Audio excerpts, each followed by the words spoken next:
son los usuarios de los estados financieros revisados, auditados? ¿Los accionistas o socios? No me pregunten, por favor, no me pregunten cuando yo les pregunto. Denme una respuesta. Tienes razón, los accionistas, los socios, y hay otros usuarios internos, externos, etcétera, pero no me pregunten, ¿ya? No me pregunten. Han adquirido esa costumbre de responder con una pregunta. No lo hagan, por favor. A partir de ahora, al que me responda con una pregunta, le voy a anotar y va a ser parte de su nota, va a disminuir su nota de práctica. Parece que es la única forma en que van a entender que cuando alguien pregunta, tienen que dar una respuesta, no una pregunta. ¿Ya? Muy bien. Y tiene razón, ¿no? Los accionistas, los proveedores, los acreedores, los potenciales inversores, etcétera, etcétera, son los interesados. ¿En qué? En esos estados financieros revisados.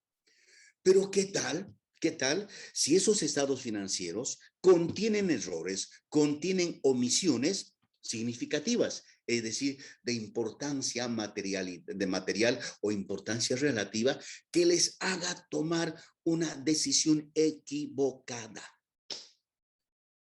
Ahí viene la importancia de la determinación de esta cifra de materialidad o importancia relativa, ¿no? Entonces, ahora se puede entender de que este tipo de materialidad, más allá de descansar sobre sobre conceptos especialmente de criterio profesional, de experiencia, etcétera, etcétera, porque para unos puede ser muy importante y para otros no, ¿verdad? Lo cierto es que, aunque la NIA 450 habla de la importancia de la materialidad, no establece ningún parámetro específico. Es decir, no nos dice la importancia relativa para la revisión del efectivo es el 5%. No, no establece. Por eso se dice que esto descansa fundamentalmente en el criterio profesional del auditor que está elaborando el proceso de planificación, ¿ya? Entonces, voy a considerar, para que ustedes se den cuenta de esto que estamos hablando, con un pequeño ejemplo. Esto puede variar en función de la visión que tenga el auditor. No se olviden, aunque nosotros decimos, hemos dicho y hemos repetido bastante, nosotros debemos ser objetivos cuando sostengamos o cuando emitamos un dictamen, una opinión respecto de una determinada cuenta, una situación económica, un hecho económico. Y normalmente esa opinión, ese criterio tiene que estar respaldado. No podemos, en algo, en una evidencia, es decir, tenemos que ser objetivos. Pero en determinadas circunstancias, la subjetividad también entra, en este caso, en la determinación de la importancia relativa. Entonces, vamos a ver cómo podemos nosotros, en el marco de la aplicación de la 320, determinar la cifra de materialidad, ¿no? Por lo general, se trata de la aplicación de un porcentaje, ¿verdad? Pero un porcentaje, ¿de dónde yo voy a sacar el porcentaje?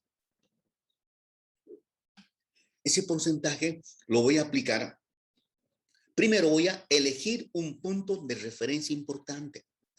Y aquí tendrá que ver necesariamente el tipo de empresa que es. Perdón. Lo que pasa es que una empresa, por ejemplo, constructora, no es lo mismo que una empresa que presta servicios.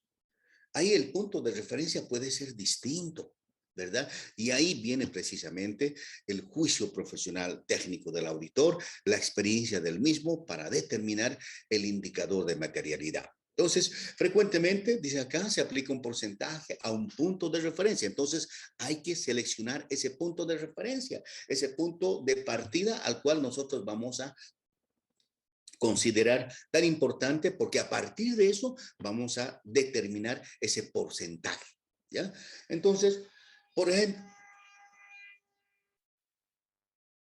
¿Qué dice la 320? Esto que está entre comillas no es producción mía, es copia exacta de lo que dice la 320. Dice, cuando se establece la estrategia general de auditoría, cuando estamos hablando de establecer la estrategia, estamos hablando de la planificación, ¿verdad? Acabamos de decir. Se debe determinar la materialidad de los estados financieros tomados en conjunto. Así dice el párrafo 10 de la NIA 320. Entonces, por eso dice que se requiere documentar, escribir el importe de la materialidad para los estados financieros tomados en su conjunto o en conjunto y los factores que el auditor ha considerado para su determinación. Esto dice en el inciso A del párrafo 14 de la NIA 320. Bueno, entonces veamos cómo podemos hacer. Aquí tenemos un pequeño ejemplo, ¿ya? Si ustedes se fijan en la parte derecha, tenemos un resumen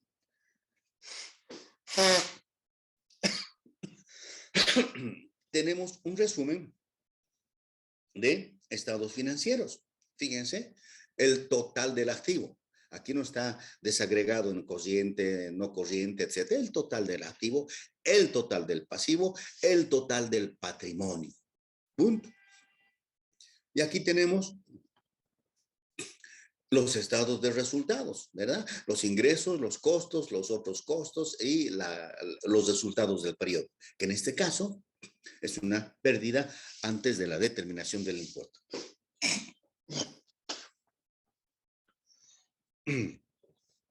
Ya, veamos, esta empresa ha estado perdiendo. Aquí tiene 11.095 de pérdida, ¿verdad? Y la información que nosotros tenemos sobre esta empresa para determinar el índice de materialidad, como hemos investigado, ya tenemos la información suficiente, ¿no? Y sabemos que esta entidad, a través de los años que está trabajando, ha ido generando pérdidas, En este caso, estos datos financieros de los estados financieros es a la fecha, al cierre de la gestión 2019. Puede ser otro año, no hay ningún problema, ¿verdad? Con esta información, chicos, tenemos que determinar, aquí está la exigencia, determinar el punto primero, no se olviden, para determinar el índice de materialidad, yo tengo que seleccionar primero el punto de referencia. A ver, puede ser el pasivo, puede ser el patrimonio, pueden ser los ingresos, depende de las circunstancias. Entonces, hay que determinar el punto de referencia más apropiado y, en función de eso, determinar el porcentaje, el indicador porcentual que se va a llamar materialidad o materialidad de desempeño. Y el umbral mínimo para nosotros postear ajustes, es decir, elaborar ajustes en la planilla de diferencias. A ver, ¿qué entienden por umbral? Dayana Medina.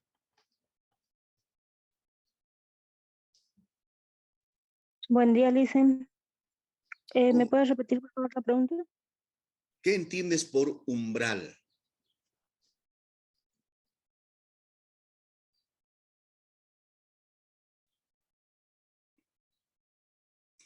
Megan Kili. Megan.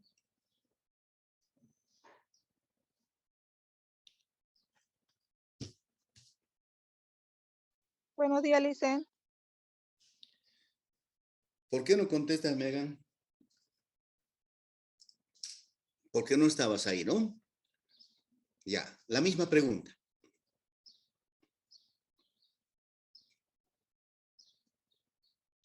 Megan.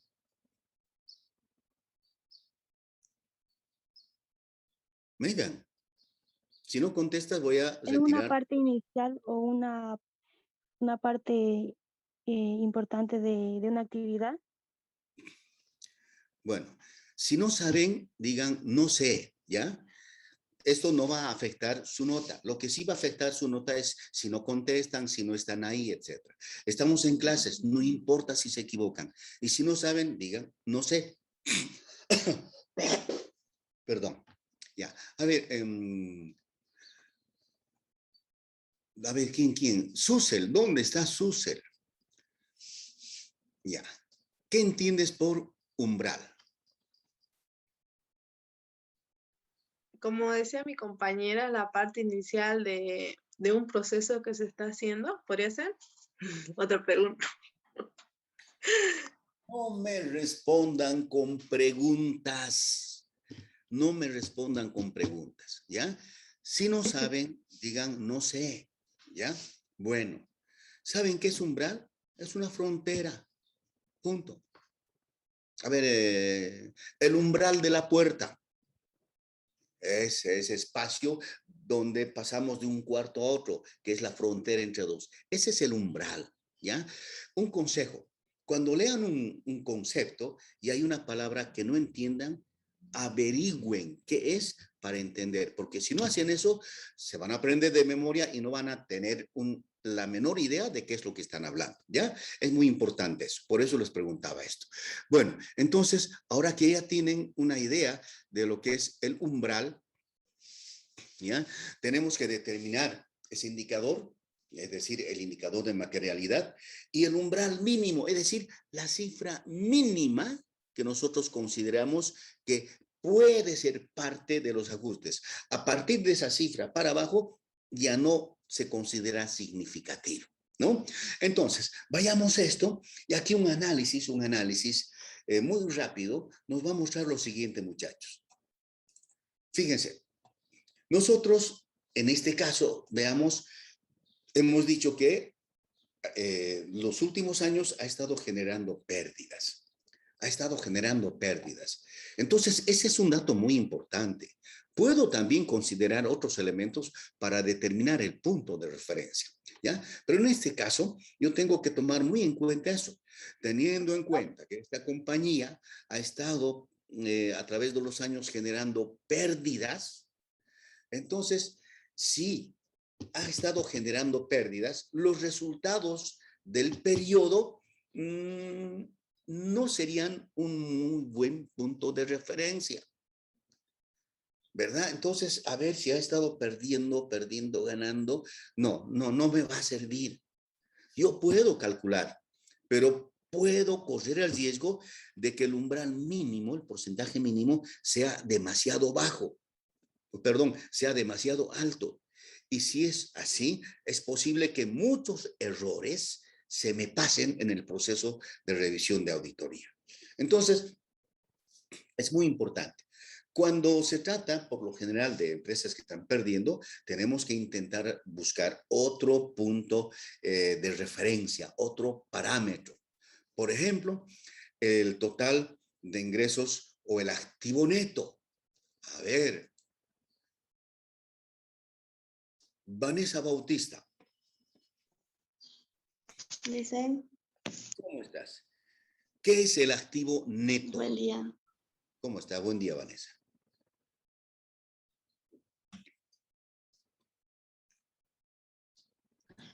Activo neto. El activo neto.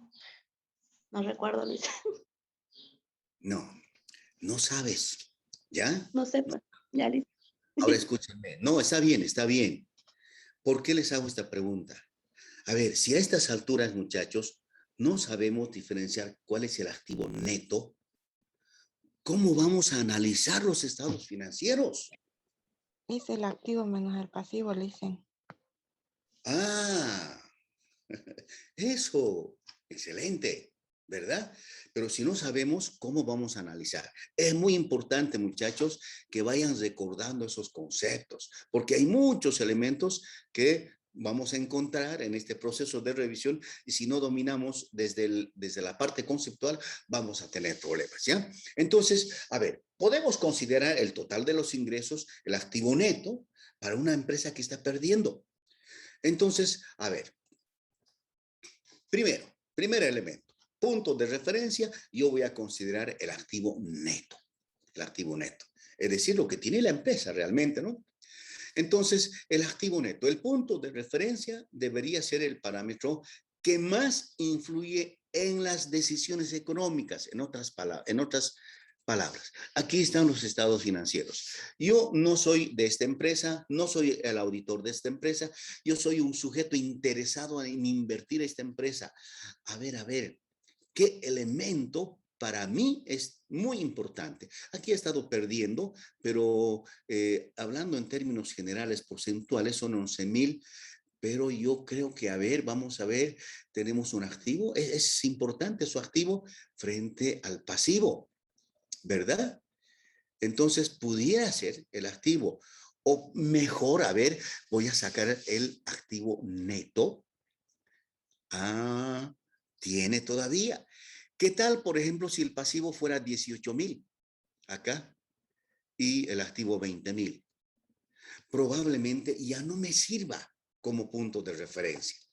Esto, como les había dicho, tiene que ver mucho con el criterio profesional del individuo, del auditor. En este caso, entonces voy a elegir el activo neto. En otras palabras, 20,000 menos 12,000, ¿no? Son los 7,585,000. Aquí están los 7,585,000. Ahora, el porcentaje que voy a aplicar, eso también depende de mi criterio profesional, ¿no? Para este parámetro establecido como el activo neto, ¿ya? Normalmente pudiéramos trabajar entre un 5 y un 10%. Si hacemos más del 10%, probablemente se nos escapen algunas cosas que son muy importantes. Y si hacemos menos del 5%, tal vez estemos ampliando innecesariamente la cantidad de trabajo, ¿no?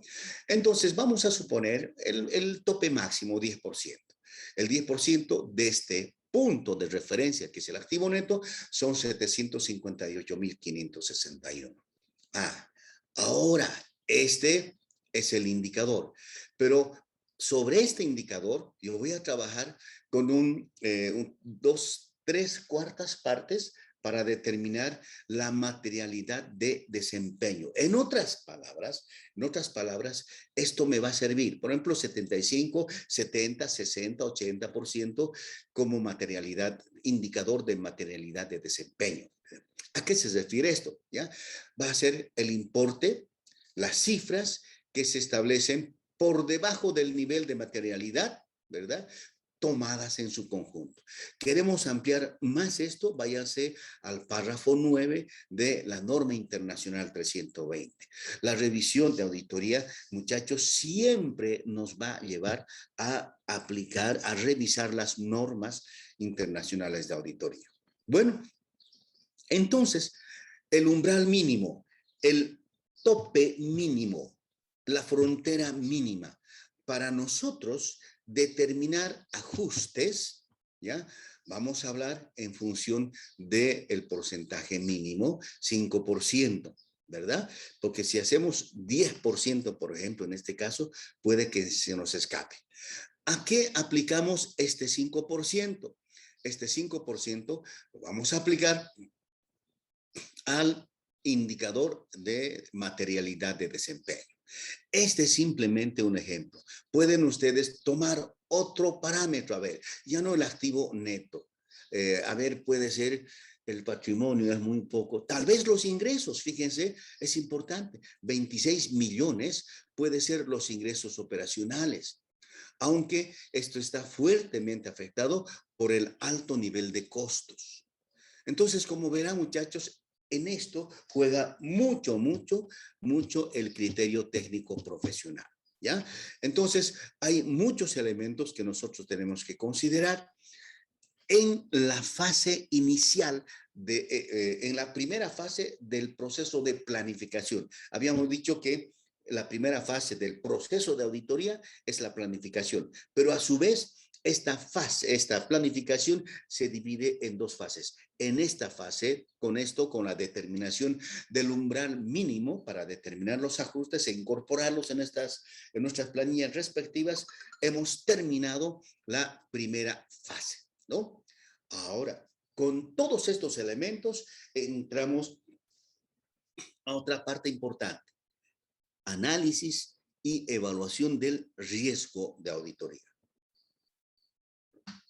Muy bien. Vamos a ver.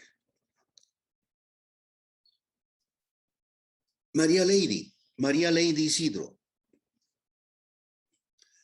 Sí, Lisa, buen día. Buen día. ¿Qué riesgo nosotros vamos a evaluar en esta fase? Riesgo inherente, riesgo de detección. Todos los tres riesgos, Lisa. Ya, dice los tres riesgos. Tienes razón en parte, María Lady. El riesgo inherente sí o sí tenemos que evaluar, ¿no? Es inseparable de las actividades del negocio. Y también el riesgo de control. Pero el riesgo de detección, nada que ver, no podemos evaluar, ¿verdad? ¿Por qué razón no podemos evaluar el riesgo de detección? José Terceros. Sí, Luis, buen día. ¿Cómo está, Pepe? Buen día. ¿Por qué razón no podemos evaluar el riesgo de detección en esta etapa?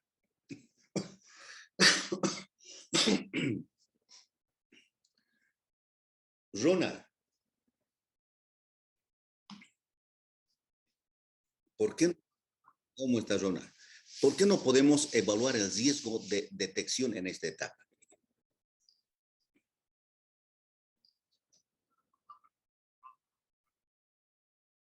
Eso. Porque el proceso de planificación no incorpora el riesgo de detección. ¿En qué consiste el riesgo de detección? En que los procedimientos que yo como auditor he seleccionado no sirvan para llegar a mis objetivos, pero todavía no estoy haciendo eso, ¿verdad? Simplemente estoy preseleccionando. Entonces, no podemos evaluar riesgos de detección si todavía no hemos hecho absolutamente nada el trabajo de campo, ¿ya? Eso. Entonces, es muy importante que nosotros tengamos estos elementos, ¿ya? Por tanto, cuando estamos hablando de toda esta circunstancia, estamos hablando de una segunda fase, que es el análisis del riesgo, ¿no? Ya saben ustedes, entre riesgo, fraude y error hay una relación directamente proporcional. A mayor riesgo, mayores posibilidades de errores, de fraudes, etcétera, etcétera. Por eso, nosotros en esta segunda fase del proceso de planificación debemos identificar los riesgos. Debemos evaluar los riesgos, especialmente aquellos riesgos que tienen mayores posibilidades de afectar las cifras, los contenidos de los estados financieros.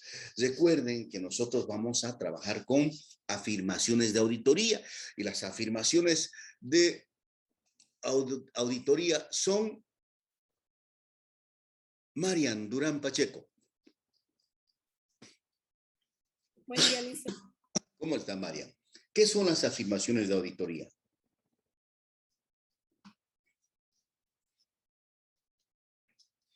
¿Quién ha aprobado Auditoría 1? Levante la mano. Muy bien, Ronald. Susel, has aprobado Auditoría 1, ¿no? José, Laura, ¿te acuerdas qué son las afirmaciones? Ya, deberíamos acordarnos. Fíjense, muchachos, cómo nosotros estamos recuperando conceptos que nosotros hemos llevado en Auditoría 1, pero que aquí los estamos manejando ya, ¿no? Entonces, las afirmaciones de auditoría que tienen que ver con la afirmación de existencia, exactitud, valuación, etcétera, etcétera, son afirmaciones contenidas en los estados financieros y que son de responsabilidad, obviamente, de la gerencia de la empresa, ¿verdad? Pero no solamente debemos identificarlo. El riesgo que nosotros hemos encontrado debe ser descrito, debemos describirlo. A ver, María Esther Durán, ¿qué es describir?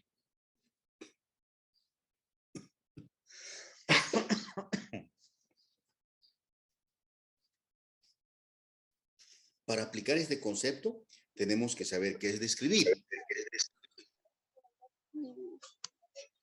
María Durán.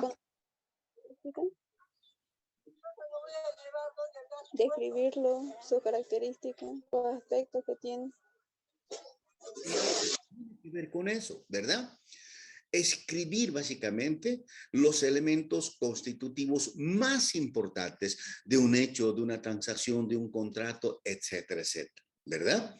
Si, a ver, descríbame en este momento que yo estoy sentado en una silla con lentes, bien resfriado, con una polera negra, me están describiendo. Al fondo hay hay un cuadro, etcétera. Las partes constitutivas de un fenómeno y las más importantes. Entonces, el riesgo tiene que ser descrito precisamente de esa manera, ¿ya?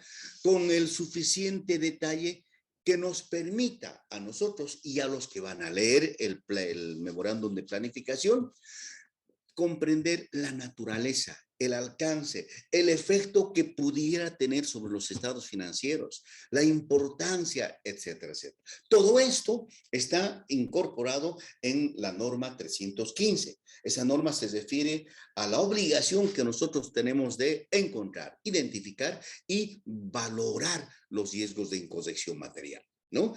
Entonces, para que ustedes tengan una idea de cómo debemos describir, aquí les pongo un ejemplito, ¿ya? Fíjense, vamos a suponer para esto que nosotros hemos encontrado en los estados financieros que las cuentas por cobrar, es decir, esa cuenta de activo corriente exigible, porcentualmente hablando, es muy importante en relación a los otros componentes del activo corriente. Supongamos que es de un 70% en relación a los otros. Hoy es importante, ¿verdad? Entonces, yo tengo que describir esto. Y digo lo siguiente, el importe de las cuentas por cobrar y por tanto, de las cuentas incobrables, no se olviden, hay una relación íntima entre cuentas por cobrar y la cuenta de pasivo, que son las reservas. Es relevante, es importante dentro del activo. Incluso aquí puedo colocar dentro del activo corriente, específicamente si quisiera hablar, ¿verdad? Pero si yo quiero hablar de todo el activo corriente y no corriente, bueno, así es suficiente, del activo, ¿verdad? Bueno, y aquí ya estoy hablando del contexto donde se desenvuelve la empresa. La actual crisis que afecta de manera directa a los clientes ha incrementado el saldo de las cuentas por cobrar. ¿De dónde yo he sacado este dato? He sacado de la comparación de las cuentas por cobrar de la gestión anterior con las cuentas por cobrar de esta gestión. Se han incrementado considerablemente y aquí estoy describiendo de que este incremento es resultado de la actual crisis. Puede incluso colocar la actual crisis determinado por el COVID-19, etc., si esa fuera la causa de la crisis, ¿verdad? Y aquí ahora, después de describir esto, yo coloco algo que es muy importante, lo que yo considero que es.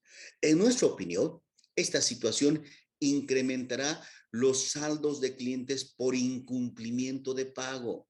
En otras palabras, estoy diciendo que el crecimiento de las cuentas por cobrar, que se suma a la crisis que vive, va a aumentar el incumplimiento de los clientes, de los deudores con la empresa.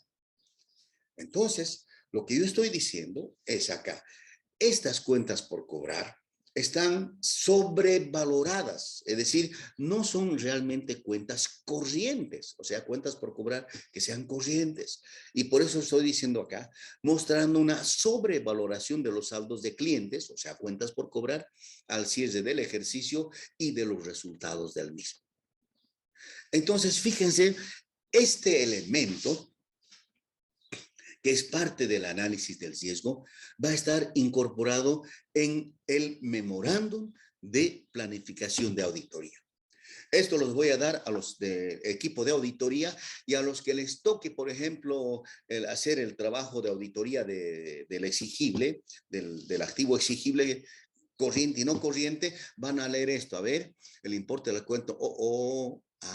Entonces, en función de eso, van a realizar su trabajo. ¿Ya? Entonces, muchachos, cuando estamos hablando de el proceso de planificación de auditoría, ¿ya? Que se va a incorporar o que va a resultar en una primera instancia con la elaboración del memorándum de planificación de auditoría. Tiene que contener todos esos elementos, fundamentalmente los riesgos de auditoría, la evaluación, la descripción de los mismos, los procedimientos de auditoría que hayamos seleccionado, sean estos procedimientos de control, procedimientos sustantivos, etcétera, etcétera, y por supuesto los programas de auditoría para cada uno de los rubros. Con todo eso ya tenemos nuestro memorándum de planificación de auditoría. Yo le doy a Ronald, a Dayana, a Marian. Bueno, muchachos, aquí está. Tú, Ronald, con Marian te dedicas a hacer la parte del activo. Dayana con José III se dedican a hacer la parte del activo. Cintia con Susel se van a dedicar a la parte impositiva, etcétera, etcétera. Con esa documentación fundamental, con la planificación, con la estrategia contenida en el memorándum de planificación de cuentas, teóricamente no tendría que haber ningún problema para pasar de la primera fase a la segunda, que es la ejecución del trabajo de auditoría, es decir, la aplicación de los procedimientos que nosotros hemos seleccionado previa evaluación del riesgo de auditoría. ¿Ya? Bueno, eso es, muchachos. Perdón, eso me pasa por descuidado. No se descuide, no hay cosa más fea que resfriarse cuando hace calor, ¿no? Ya, si tienen alguna pregunta, muchachos, adelante.